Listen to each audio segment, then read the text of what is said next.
सैकड़ों वर्ष पहले भारत एक ऐसा देश था जो न केवल अपनी संस्कृति, ज्ञान और शक्ति के लिए प्रसिद्ध था, बल्कि अपनी आत्मिक ऊर्जा के लिए भी जगत में आदर पाता था।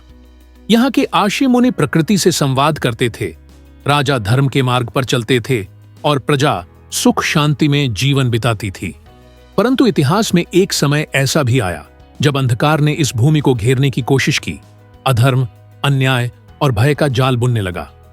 ठीक इसी कालखंड में एक ऐसा अवतार हुआ जिसने इस अंधकार को मिटाकर प्रकाश का दीप जलाया।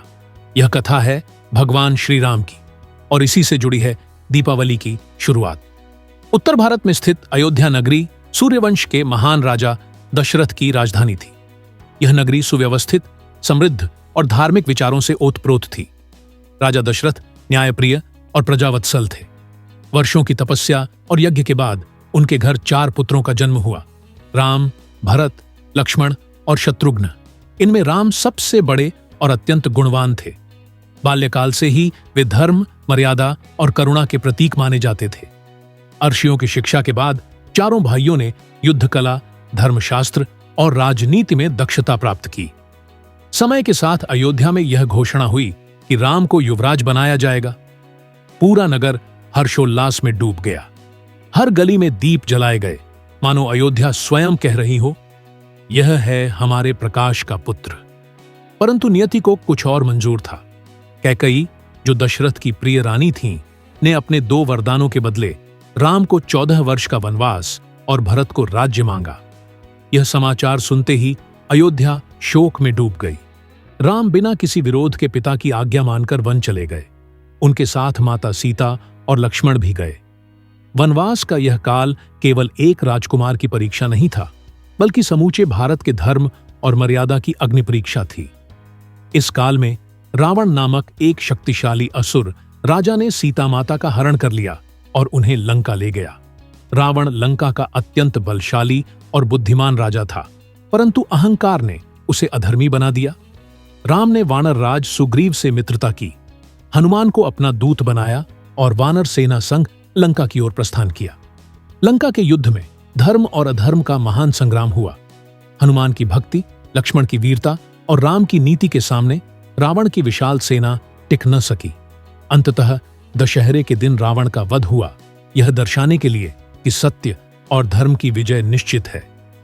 दीपों का पर्व 14 वर्ष का वनवास पूरा कर जब राम, सीता और लक्ष्मण अयोध्या लौटे तो नगर में हर्ष की लहर दौड़ गई। प्रजा ने अपने राजा का स्वागत करने के लिए पूरे नगर को दीपों से सजा दिया। हर घर में घी के दिए जलाए गए, फूलों से गलियां सजाई गईं और गगन में शंख और नगाड़ों की ध्वनि गूंज उठी। उस दिन कार्तिक मास की अमावस्या थी, जब अंधकार सबसे घना होता है। लेकिन राम की वापसी के साथ अंधकार मिट गया और प्रकाश की विजय हुई।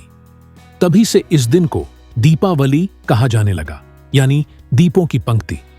दीपावली केवल एक त्योहार नहीं, बल्कि एक आत्मिक प्रतीक है जो हमें बताता है कि अंधकार चाहे कितना भी गहरा क्यों न हो, एक दीपक उसे मिटा सकता है। अधर्म कितना भी शक्तिशाली क्यों न हो, सत्य की विजय निश्चित है। परिवार, समाज और धर्म की रक्षा के लिए त्याग ही सबसे बड़ा शस्त्र है। भारत के हर कोने में दीपावली को अपने ढंग से मनाया जाता है। कहीं लक्ष्मी पूजन होता है, कहीं रामलीला, कहीं मिठाइयां बांटी जाती हैं और कहीं घरों में मोमबत्तियां जलाकर अंधकार को दूर भगाया जाता है। दीपावली के दिन माता लक्ष्मी, जो धन और समृद्धि की देवी हैं, का पूजन किया जाता है। मान्यता है कि जिस घर में स्वच्छता, प्रकाश और सदाचार होता है, वहां माता लक्ष्मी का वास होता है। इस दिन व्यापारी नया लेखा जोखा शुरू करते हैं, किसान फसल की समृद्धि की प्रार्थना करते हैं और आमजन अपने जीवन में नए सिरे से शुरुआत करने का संकल्प लेते हैं। भारत के अलावा Nepal, Sri Lanka, Thailand, Indonesia, Myanmar, Mauritius और फिजी जैसे देशों में भी दीपावली को बड़ी श्रद्धा से मनाया जाता है। इसका कारण यह है कि रामायण की गाथा इन देशों में भी सदियों से लोकप्रिय रही है।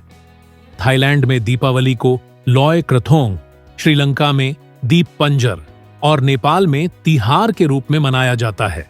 इससे पता चलता है कि दीपावली केवल एक धार्मिक पर्व नहीं, बल्कि एक वैश्विक सांस्कृतिक विरासत बन चुकी है।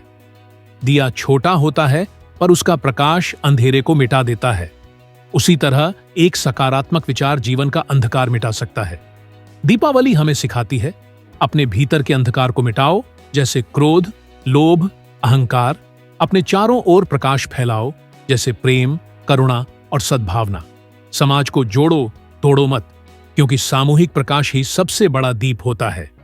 रामायण के अलावा वाल्मीकि रामायण, तुलसीदास की रामचरितमानस और कालिदास के रघुवंश महाकाव्य में दीपावली के उत्सव का वर्णन मिलता है। गुप्तकाल में दीपावली का रूप और भी विस्तृत हुआ।